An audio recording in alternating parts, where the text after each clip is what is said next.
Peace, greetings to you all. It's your brother Nyhiem, BKA Lord Abba, aka Mr. Just the Facts. Family, make sure y'all hit that like button when y'all come in. If you catch this video after the fact, hit the like button. You know, don't cost nothing. It don't cost nothing to support. Share the video out. You know, we ain't gonna be on long. We just gonna have a brief discussion about the events that have taken place today in the guilty verdict, right, of Ahmaud Arbery's murderers, right? You know, some people didn't expect it. I was listening to it, and I was like, you know, I listened to some of the closing arguments, and I felt that there was going to be a guilty verdict. I did feel that. Would I have been surprised if there hadn't been? No, of course not. So now we have to wait for the sentencing phase, and once we get through that part, then, you know. But so far, you know, murder, it's murder. They got them on murder. So support the platform. You could cash app us at BETHEPOWER. You can visit our website. You can support us via the website there as well. That's usadof.org. You could also visit bethepower.org so you can view our 12-point political program. We're going to expand that as well. And share the video out. Make sure y'all click like on it. You know, shout out to everybody that's in the building so far. Michael Brown, who is a member, Peace and Blessings fam. Engaging Black, Poetic Justice. Sister Roz is in the building. What's good? Matter of fact, let me give Sister Roz a wrench. Matter of fact.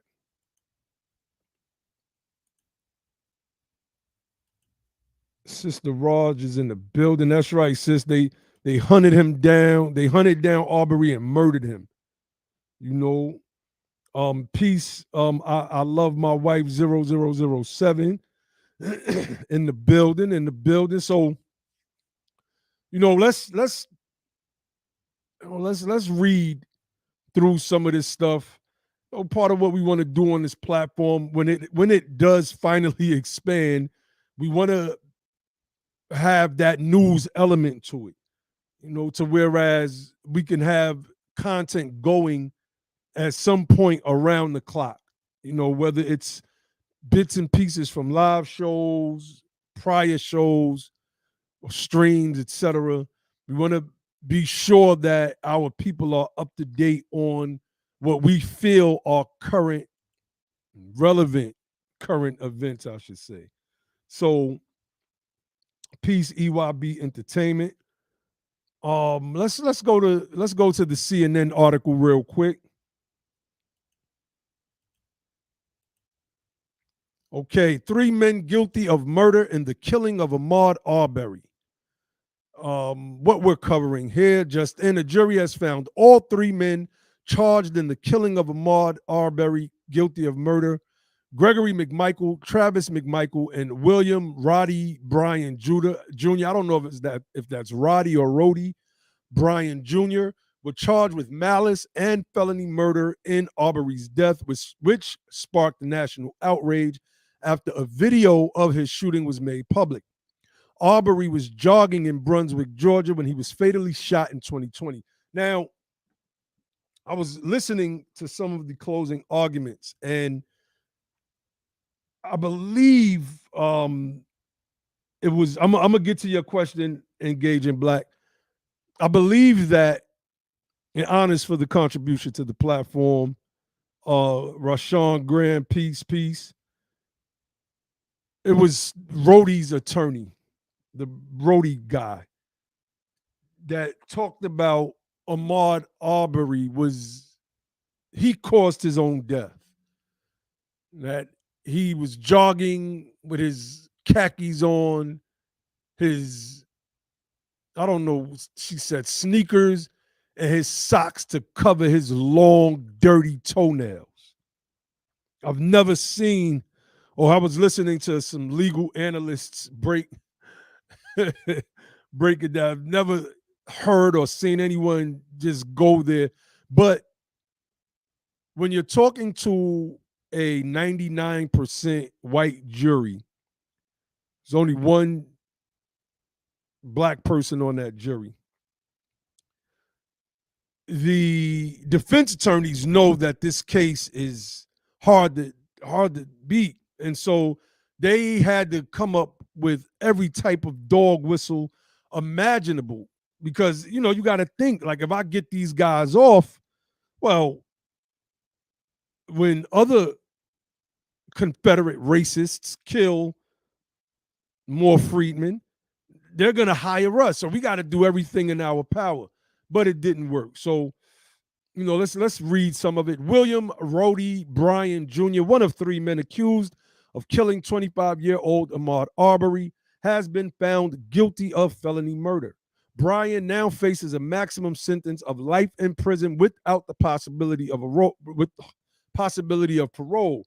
Jurors convicted him of felony murder, but acquitted him of the malice murder charge. And I kind of seen that one coming. I can tell that the lawyers were trying to make the case that, he just kind of went along for the ride. He, just somebody from the neighborhood. He didn't have the same intentionality as the McMichaels had. He was saying that in so many ways, but either way, you joined the lynch mob, and now you're going to pay. Bryan has also been indicted on separate federal hate crime charges, which include interference with rights and attempted kidnapping.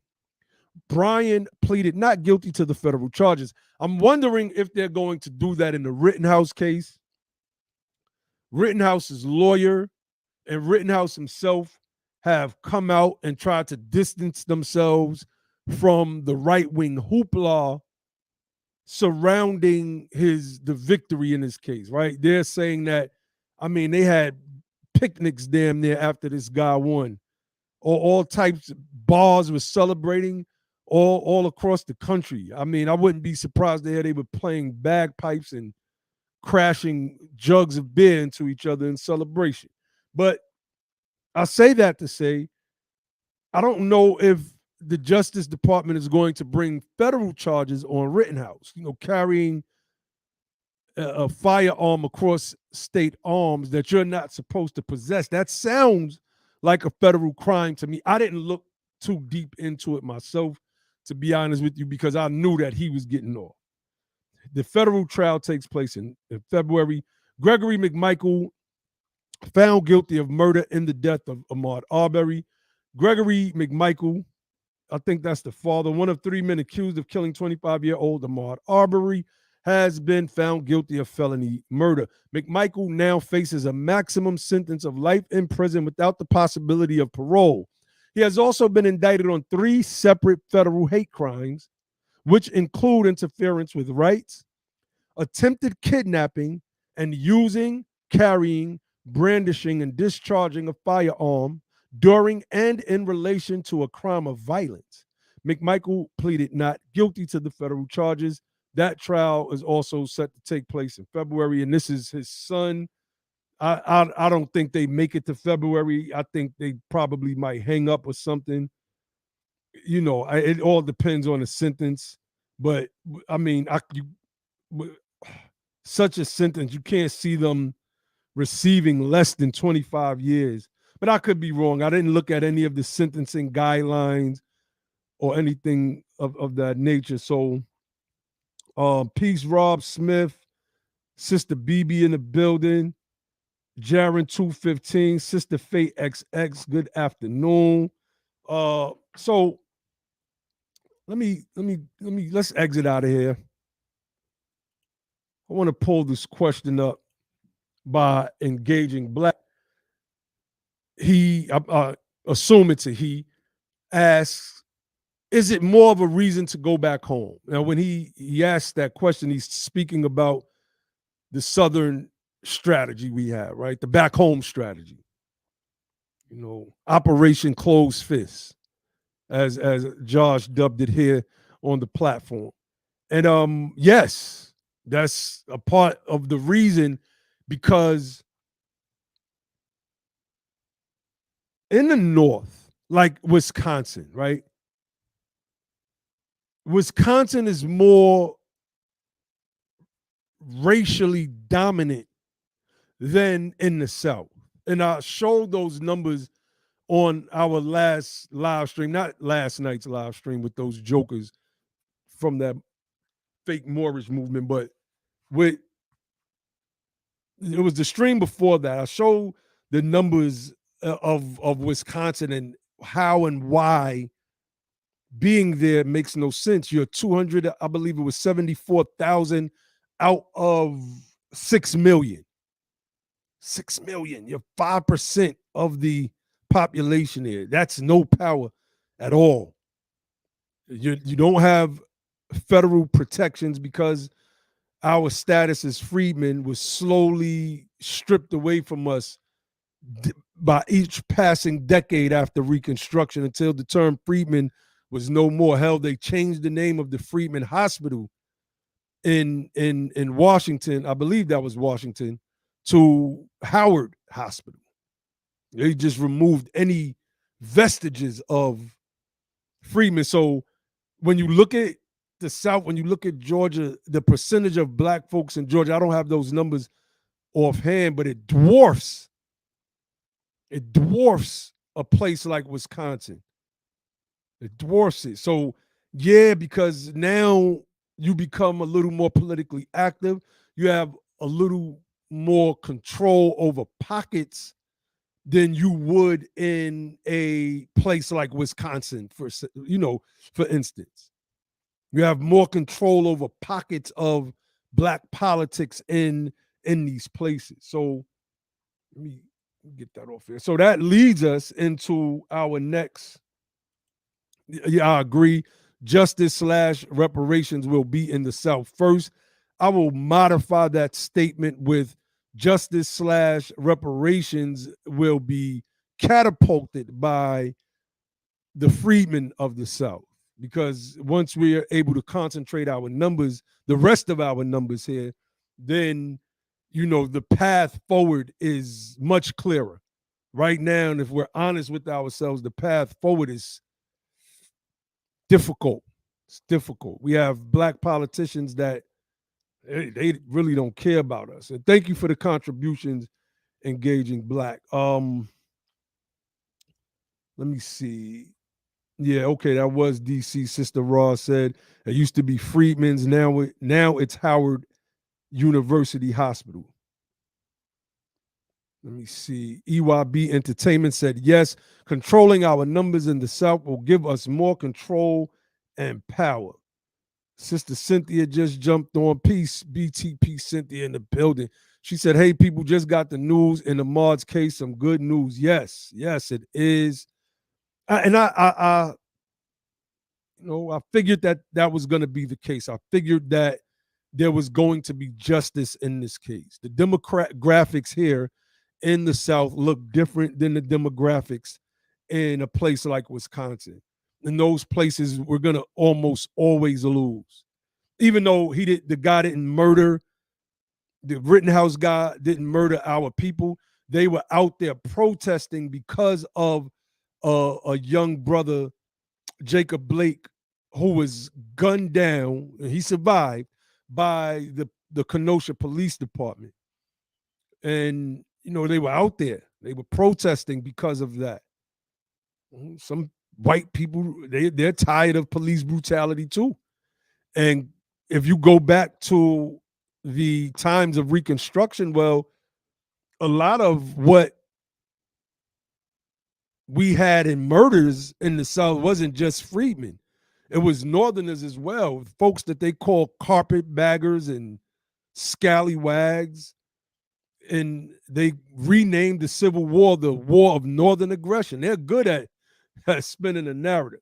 So, with that said, let's go to this article. New York is on some stuff, boy. Y'all seen a few weeks ago where we pulled up the article about New York City, and it could be the whole state of New York. I'm not sure. I believe it may be the whole state. Well, they allowed illegal immigrants, illegal aliens, to get driver's licenses. They allowed them to get driver's licenses while people in New York are struggling with all types of issues like child support. And they're taking the driver's licenses from people, largely majority black folk. Majority black folk. New York is such a tough place to live in and earn a decent wage enough to just pay forget rent, just to pay your regular bills. Then you add on the rents in New York. There's no reason to be there. There's no reason to be there. So let's share this article. Okay, so let's go up. Let's share this article. Okay, so New York moves to allow 800,000 non-citizens to vote in local elections. New York City will become the largest municipality in the country to allow legal residents to vote if the legislation is approved as expected in December. So, the New York Times, I can guess, has done a political forecast, probably talked with some back channel sources or two or three or four, who knows how many. They're like, yeah, we're going to get this passed in December. We should be up in arms about this. You know how long it took for us as a people to get the right to vote in parts of this country? We were voting in the North and couldn't vote in the South. They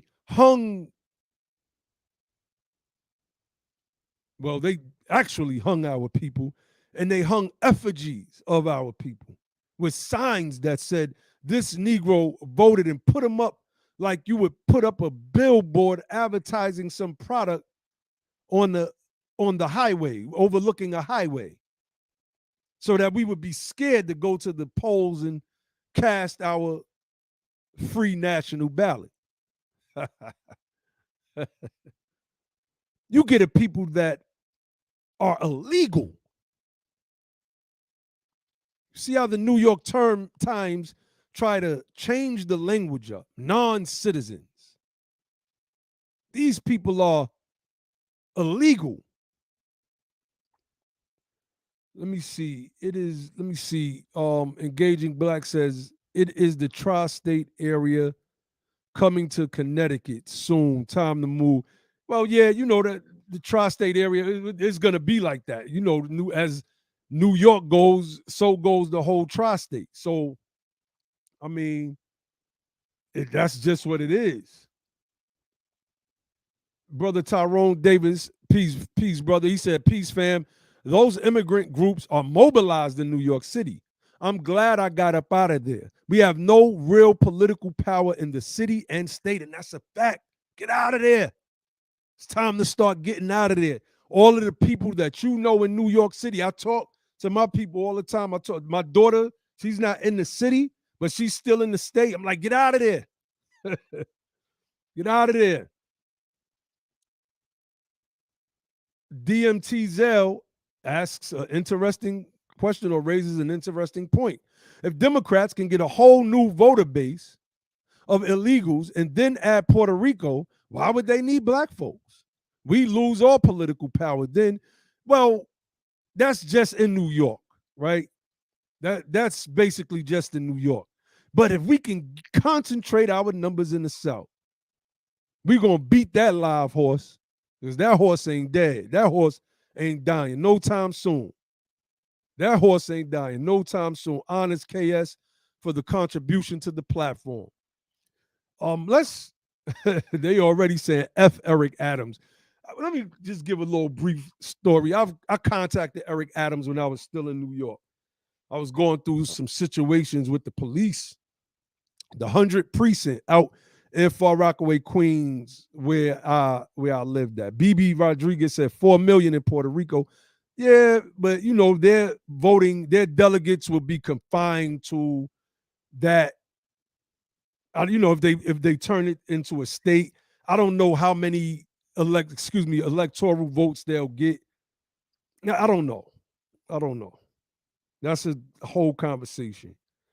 And it's almost funny because now I'm looking at all of this stuff and I'm like, I am in favor of not allowing Puerto Rico to become a state neither. I'm just saying, everything that's dealing with everybody except us, I can't even say it seems to hurt us. It is hurting us. So let's roll through this article a little bit.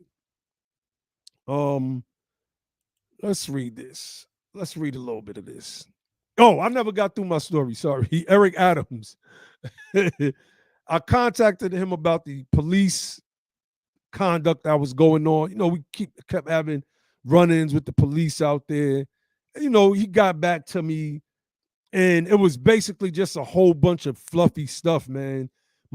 You start to look at that stuff even back then, and you say to yourself, if they can't politicize it and bring the cameras out, then essentially they don't want to do it. It's just like what Tamika Mallory and those performative activists do. You know, if the cameras are not out there, we're not going to talk about Hurricane Ida, but there's cameras at the border where they're whipping Haitians. Let's go down there, y'all. Or let's bring some, let's shine some light on that and get our names involved in that. Anyway, let's read some of this. For decades, whole decades are 10 years apiece. Lawmakers and immigrant advocates in New York City have pushed for legislation that would allow legal residents who are not citizens to vote in municipal elections, a right they had in school board elections until the boards were abolished in the early 2000s. This country, and we was trying to explain it to those, let me be easy, to those Moors last night. This is a honest KS, honest, man. This is a democratic republic. It's a representative democracy where you vote as a citizen for representation in higher offices so that you can have a direct line to power as a citizen in this country. It's one of the best forms of government, in my opinion. If you take the corruptibility out of it, it would be. But everything man touches, unfortunately, he corrupts. How then do you have just let's look what it says.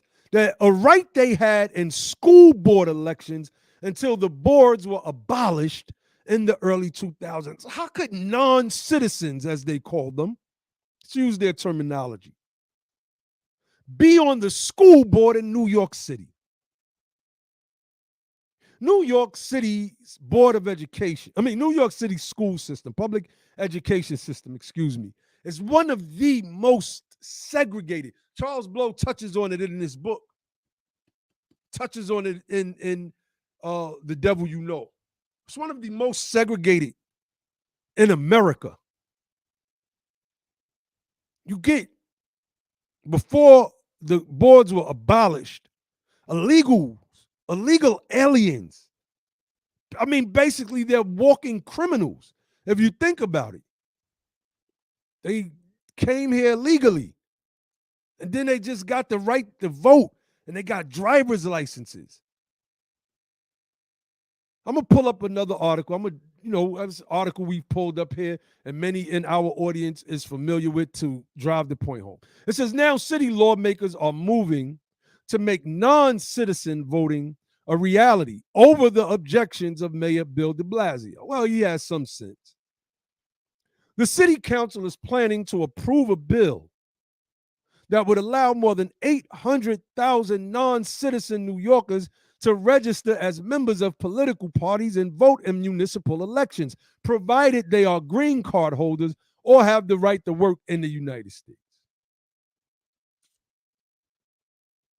The fact that they are illegals, the fact that they are non-citizens, says a lot. They, in my opinion, shouldn't have the right to work in the United States when black unemployment is always the highest year after year after year. Companies don't want to pay a little bit more, and they find ways to bring in this cheap labor. Trump was doing that at his hotels as well. He was doing that at his hotels, and some of them women came out and talked about it. It's like, yeah, we were illegal. He's cleaning the rooms. Anyway, it says the measure is expected to be approved on December 9th by a veto-proof margin. It would allow non-citizens to vote in local. Just every time I say that, it grinds my gears. It would allow non-citizens to vote in local elections. It would not apply to federal or state contests. It wouldn't need to. You'll be in control of New York City. Basically the capital of the United States of America, the economic capital and engine of the world. Now, we know DC is the capital, but figuratively, New York is the capital of the United States of America, the capital of the economic engine of the world. It reads, supporters maintain that immigrants who reside in the city legally, pay taxes, send their children to public schools, and rely on city services should have some say in who becomes mayor or represents them on the city council. These illegals, these non-citizens, and we know that they're illegal, or else you couldn't use the term non-citizen. If they were legal, they would have citizenship here. They would have went through the process of becoming citizens, like other citizens had to do, and who have the right to vote. So another thing to stress is the power of the state. This is why we got to get control over particular states in the South so that we could have control over our state assemblies, our state's legislative bodies. They're the ones that's proposing the 800,000. They would never lose power, adding that much of a voting block to their already padded numbers.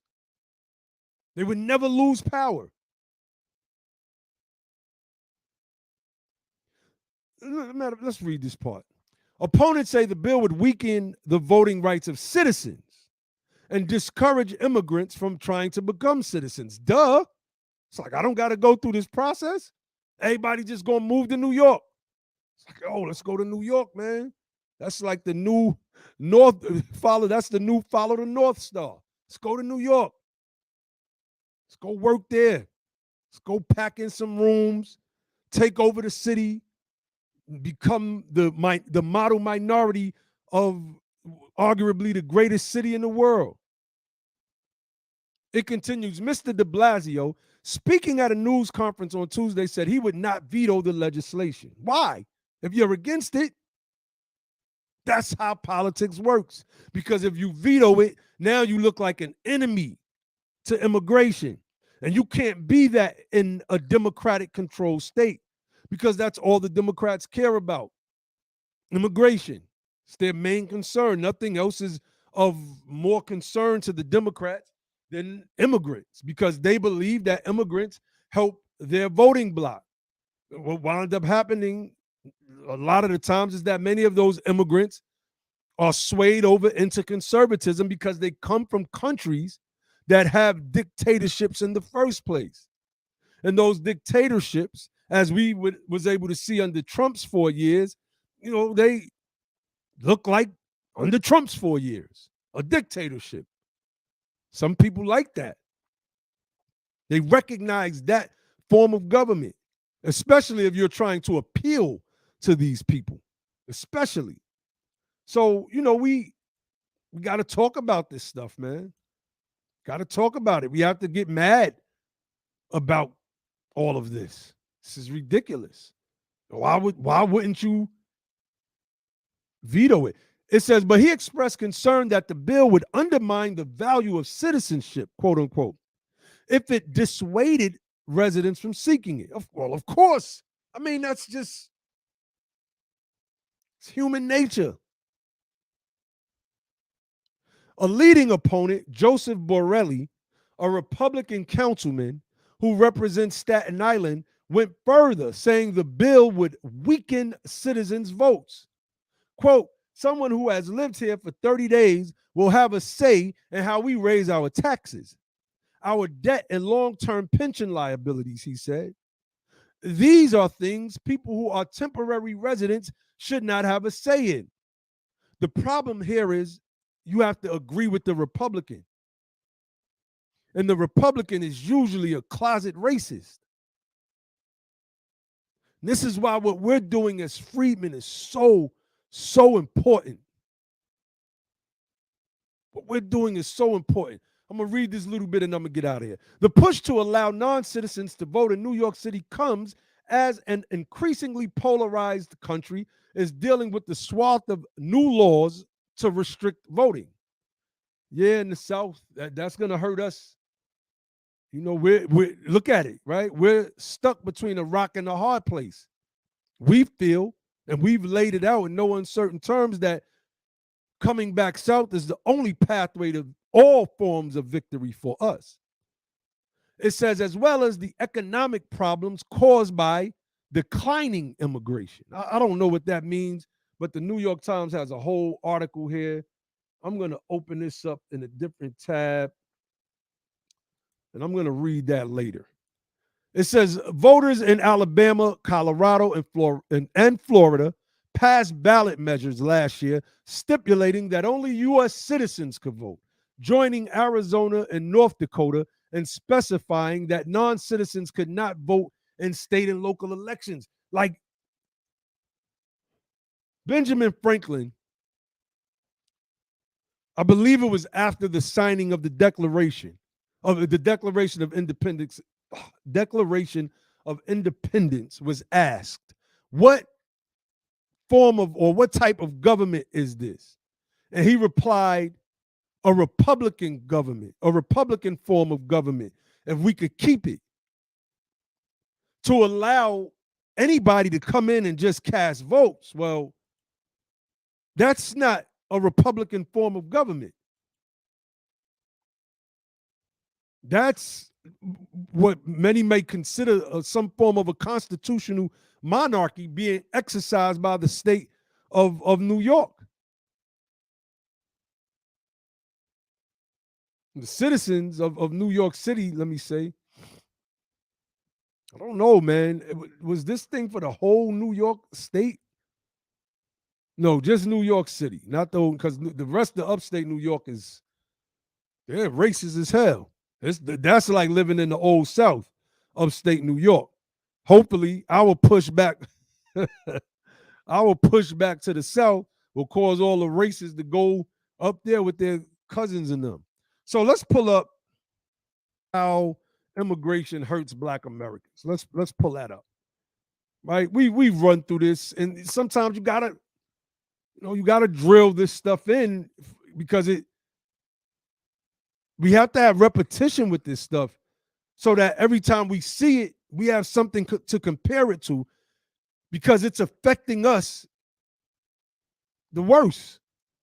This is from the National Bureau of Economic Research, Effects of Immigration on African American Employment and Incarceration. It's a whole article on this thing. Let me put this in the inbox, in the live chat, just in case some of you have not seen this. I can't see the chat, y'all, because I'm reading these pages. So, honest for everybody that's listening in. Let me see. Let's scroll down here. The 1980 through 2000 immigrant influx, therefore, generally explains about 20 to 60% of the decline in wages. Pay them less, right? You pay these people less. Pay them less. That we'll fight for against illegal immigrants on one hand, but on the other hand, if they already here, hey, I got some corn and stuff you could go pick. Anyway, 25% of the decline in employment and about 10% of the rise in incarceration rates among Blacks with the high school education or less. This is hurting us. Immigration is hurting us. It reads, almost everybody knows that in the past 40 years, the real wages and job prospects for low-skilled men, especially low-skilled minority workers, have fallen. And there is evidence, although non-consensus, that a rising tide of immigration is partly to blame. Now, a new NBER study suggests that immigration has more far-reaching consequences than merely depressing wages and lowering employment rates of low-skilled African-American males. Its effects also appear to push some would-be workers into crime and later into prison. I'm going to just keep it official with y'all. When my daughter was in her gestation period, and I'm living in New York City at the time, I'm putting in application after application after application. I'm not getting no callbacks. Nobody's hitting me back. Nothing is coming through. I had to hit the block. I got a baby on the way. That report said from 1980 to the year 2000. My daughter was born in 95. It's like 5 years before, you know what I'm saying? That report culminates into the study paper that it is. Like, that's the time frame. Like, wow. I was affected by that. I was affected by the war on crime. I was affected by stop and frisk. They stopped and frisked us in New York City. Now they're going to turn around and give a bunch of illegal aliens the right to vote. Any of you from New York City know the nickname of the Queens Supreme Court on Sufton Boulevard? I don't know if we got any Queens heads in the chat, but the name of that court is called Hang 'em High. That Queens Supreme Court on Sufton Boulevard in Queens, New York, that court is nicknamed Hang 'em High. You are going to cop out there. I was thinking about this sister just yesterday. It's so funny. She was a public defender, real cute, one of them professional looking sisters. Every time I used to go to court and I was there live, to just be looking at it. She took one of my cases one time. She wasn't there to help. The rumor was for every cop out, they got everybody that they got the cop out, they got a little bonus. Now I never confirmed. Maybe I'll look into it now that I'm talking about it, but back then I didn't confirm it. It was something that I heard. People getting their driver's licenses suspended because of child support in a city that you got to be making $21 an hour just to live comfortably. You can't do nothing with $14 or $15 an hour in New York City. And those are just more recent wages. Try to go back to the 90s. You making $10, $11, $12 an hour in New York City and think you're going to live. No.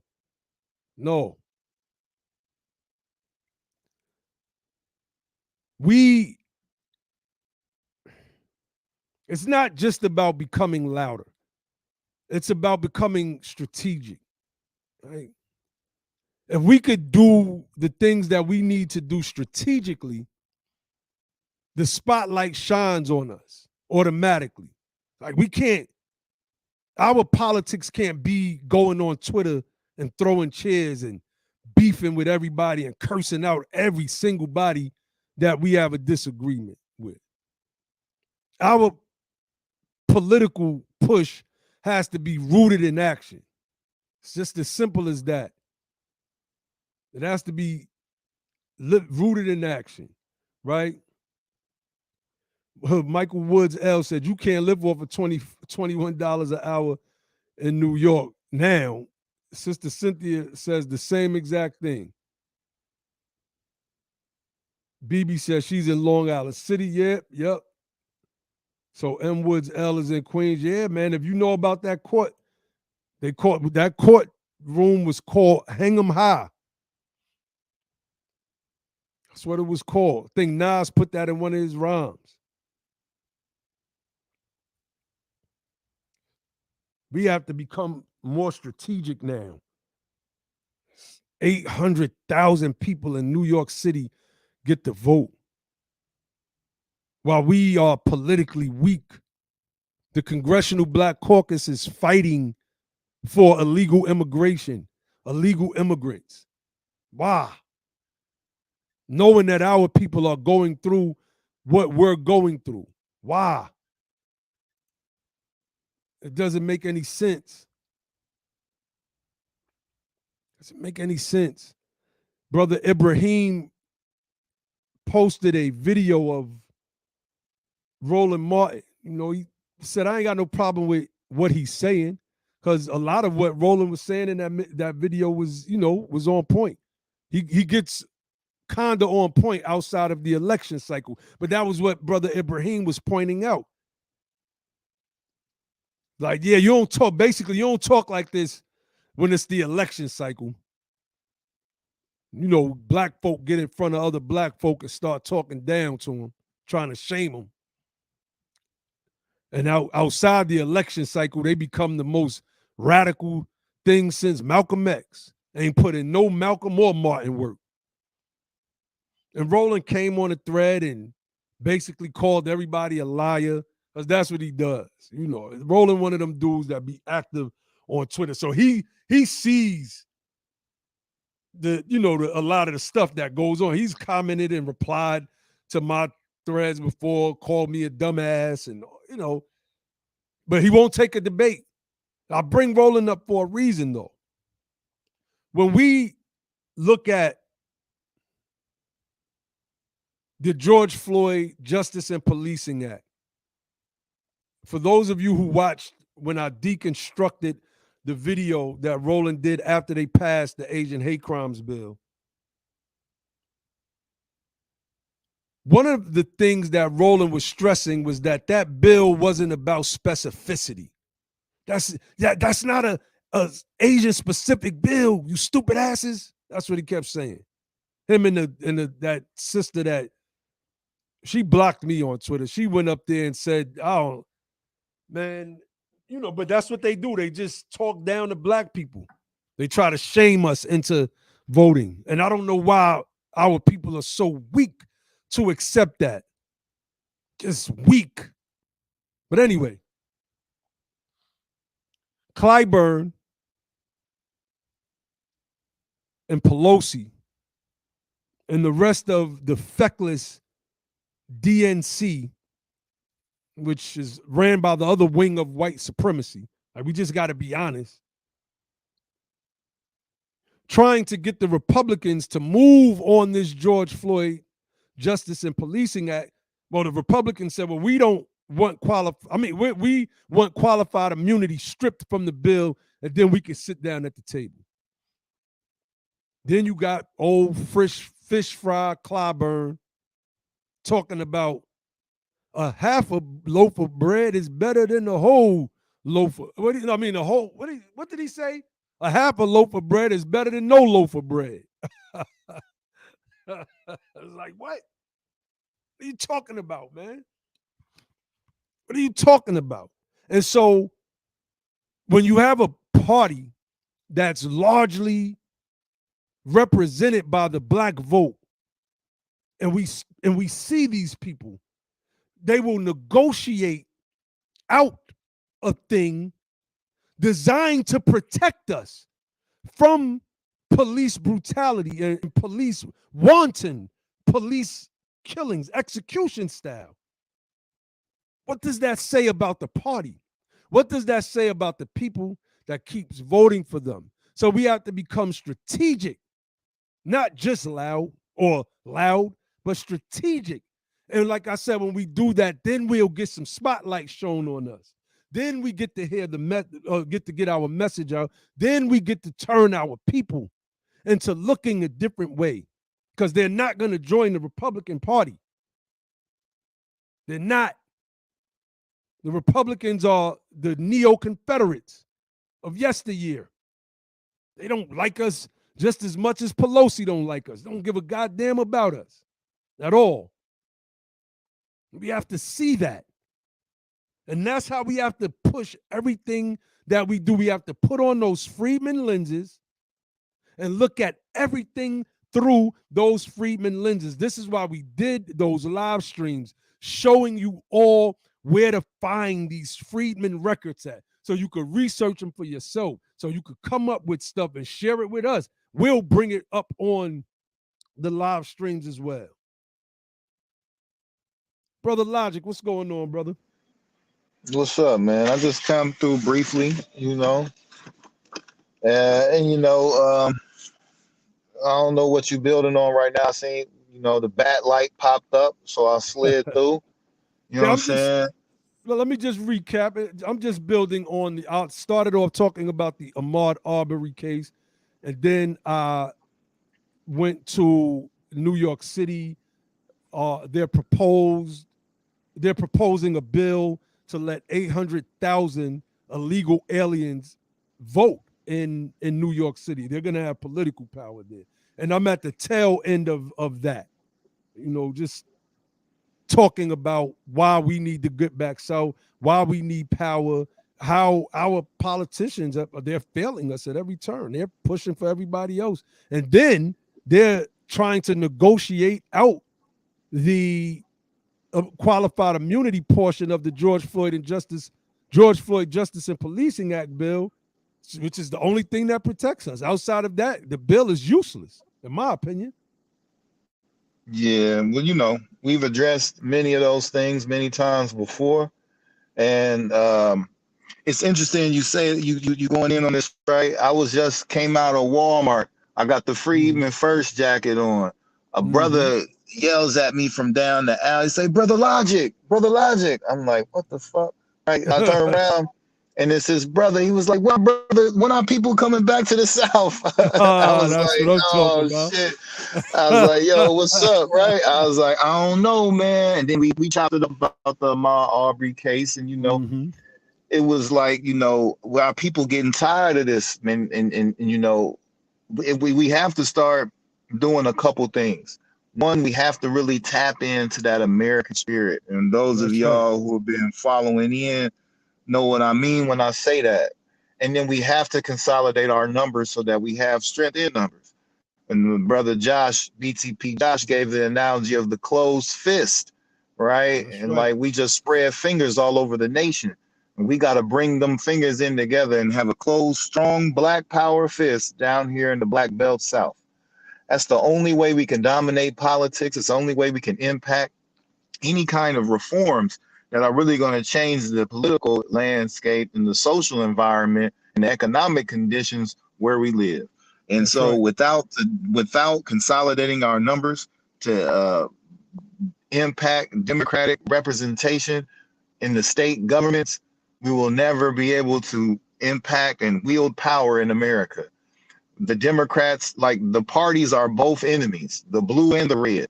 That's They're right. they're they're they're they're they're, they're the they all are the vestiges of slavery, right? They go back into the roots of slavery, whether they were abolitionists or not. You know, they were tied into slave money, tied into slave families, you know, and we have to understand that we have to exit out of the party mentality. As long as we politically are thinking party, we're going to be we're all always going to be on the wrong side of the politics, you see. So we have to develop a strategy that's going to be beneficial for our people at home. You mentioned Roland Martin. I asked Roland Martin on Twitter, we was going back and forth, we had a conversation. I said, how are you going to demand a black agenda from the president and you can't demand or get a black agenda from your governor? That's We right. have to really look at these things, right? And so if we had the ability to impact the state of Georgia, we could have landslid. I mean, even though they were found guilty, but we could have landslid that if we had control of the judicial system here. We had control of the governor's DOJ. We had control of the elective population that puts judges into office. You know, we could have, and district attorneys and all of that. We could do all of the reforms that we want where we live, right? We wouldn't have to beg the federal government to do police reform. We could do for police reform right on the state level. And then That's because right. that's where the police are kicking your ass at where you live, right? And That's so right. if you could have an impact where you live, you can make the proper reforms. If you have the numbers where you live, you can make the right reforms where you live. If you wanted to defund the police, you could go right into the state budget and defund them. You know what I I'm got a saying? Like you question could for you. get, yeah. I got a question for you from the chat. Product Paradise asks, "What is the plan to move south?" Well, you ain't following the channel, so you haven't seen the book club or the other channel as well. But he says, "My business is in New York. What transitional strategies is ready for people like me?" Well, I don't know you. I don't know what you mean when you say people like you. You have a bid. There's people who run businesses all around the country, and maybe it might not be time for someone like you. Maybe you need to look at your own situation and say, if you are one of the 22% that we need to come back home, what kind of plan would make sense for you to relocate, right? And then would it make sense for a 5-year plan to be executed? Would it be a 10-year plan for you? Everybody's plan's not going to look the same, but we're working on legislation to assist the freedmen in the relocation efforts, right? Like there should be some government assistance involved for those who want to return home and repatriate back to their states of origin. But there's an independent strategy that can be executed as well. A lot of us have like for just for example, before I have to go, right? There are people with jobs that are highly transferable. If you're in the health industry, you're LPN, RN, you know what I mean, even CNA work, right? All of that is available down here. Doctors, that's available down here. If you're into real estate, do it in the South. Like whatever you're into in the North, do it in the South. You understand? And so, and that combined with the plan that we are going to be launching at a later date is going to make it make sense for a lot more people. But if it doesn't make sense for you at this moment, take your time out and think about how can you make it make sense for you, right? Look at the states that we have targeted for impact and say and like identify one that you would like to relocate to and plan it out. Make it make sense for yourself. You know, you have a lot of elderly folks who have retirement pensions and whatnot. It would make sense for them to relocate to somewhere warmer And you don't always have to sell your homes, right? You can rent your homes out, Airbnb them out. There's a multitude of strategies, but one strategy ain't going to work for everybody. You have to figure out what's going to work for your personal situation. And if you're committed to Black power and in a real sense, like Stokely Carmichael didn't have a program for Black power. We do. We do have a program for Black power where it That's actually right. makes sense. And so even like, let's say you live in California or New York or Chicago and you're paying 1.5 million for a home that you could get equal square acreage and luxury living space for 250,000, 350,000. Sell that home and come on back to your real home. You understand? Get some equity in what you got. A lot of us are living in areas where the cost of living has already priced us out. We've been talking about the statistics of our people and where we're at as far as the wealth position of our group around the country, and it just really doesn't make a lot of economic sense. On top of political uh, uh, footing, it doesn't make economic sense to stay in these places where we're really just the living poor there. A lot of you do have good jobs and skills if you're a welder, if you're a plumber, if you're a pipe fitter, if you're an electrician, if you do HVAC, if you do all these skills are transferable and they're in demand everywhere you go. But you have to make a plan that's tailored to your own personal situation and make it make sense and then put the time and frame on it. It always has to be a temporal outlook. Look at how long it might take you to make that sense. Where do you have family at? Where can you get involved at? And then just make it make sense. It's really not a complicated thing. But if you have to sit down and really think about it, you have to be desirous of it. It has to be in your heart, and you have to be committed to what the ultimate goal is. We're not just moving back home for a social experiment or A just to big come home. It's a a block strategy. party. Yeah, it's It's a not for have a political big strategy. cookouts and potlucks and whatnot. Even though if you have those, that's fine. But we're ultimately what we're trying to. This is the only transformative Black agenda that can actually manifest transformation for Black people. We have to dominate state government, and it only makes sense to relocate to where our people are already at in the majority, and that's just the basics of it, family. That's right. Common. I gotta hop out. I'm gonna slide back, bro. All right, definitely. I'm about to jump off as well. But my brother Logic came in, spit a few bars of fire real quick. I hope that answered the question of, man, what was the name? I forgot it that fast. Product Paradise.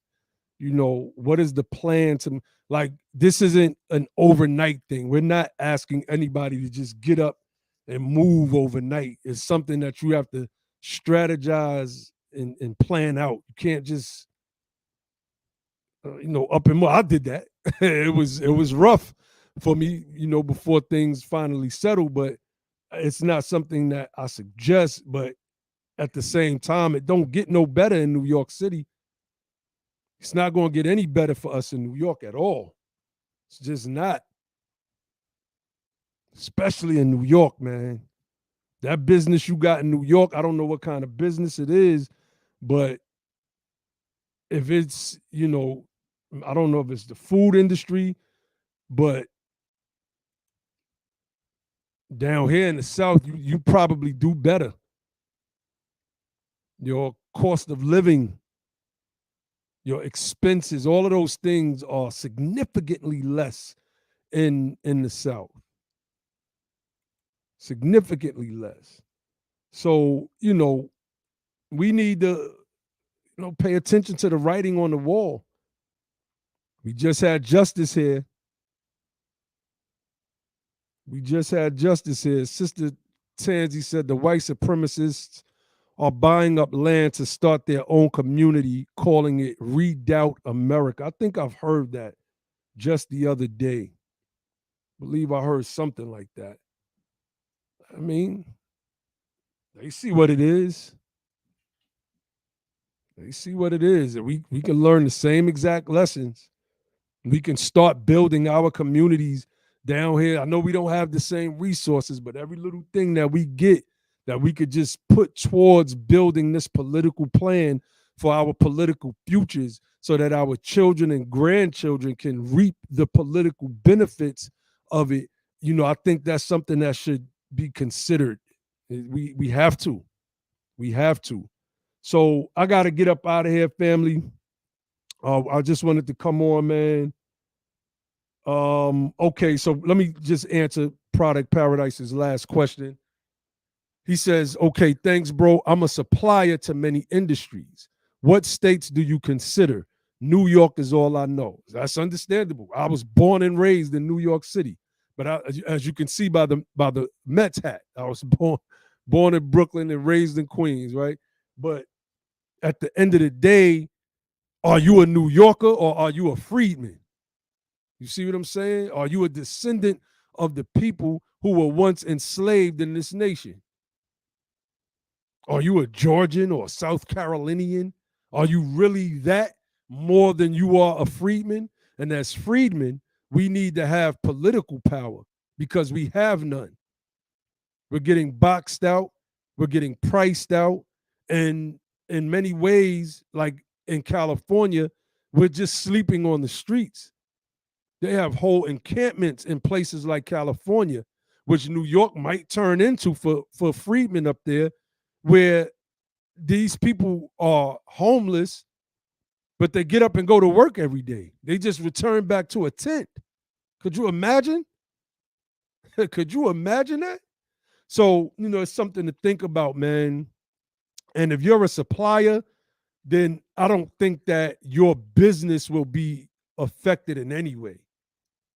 To be honest with you, your shipping rates might be much better down here in the South. So the first 5 states that we suggest is Georgia, South Carolina, Mississippi, Louisiana, and Alabama.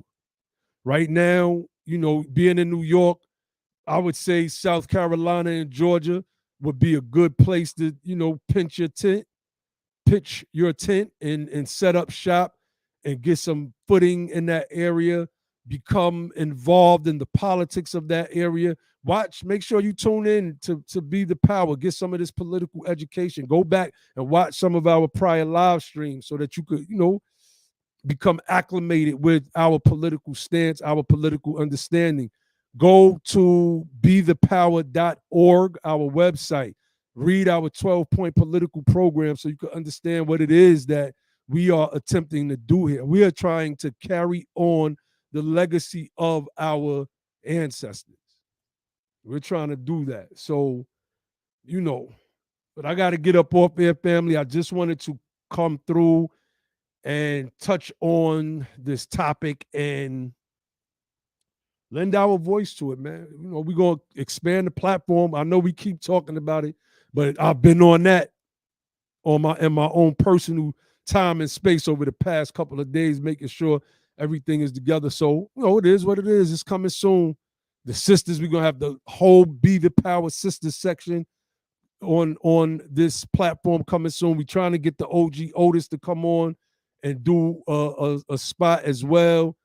And like I said, we're trying to keep our media machine moving because that's the only way we're going to be able to influence the minds of our people and get them from, just constantly accepting mainstream media propaganda on one side and right-wing conspiracy theories on the other side. So I'll leave you all with the motto of the platform, and that is don't just fight the power, become the power. And then and only then will you be able to make a change. And with that, I say peace.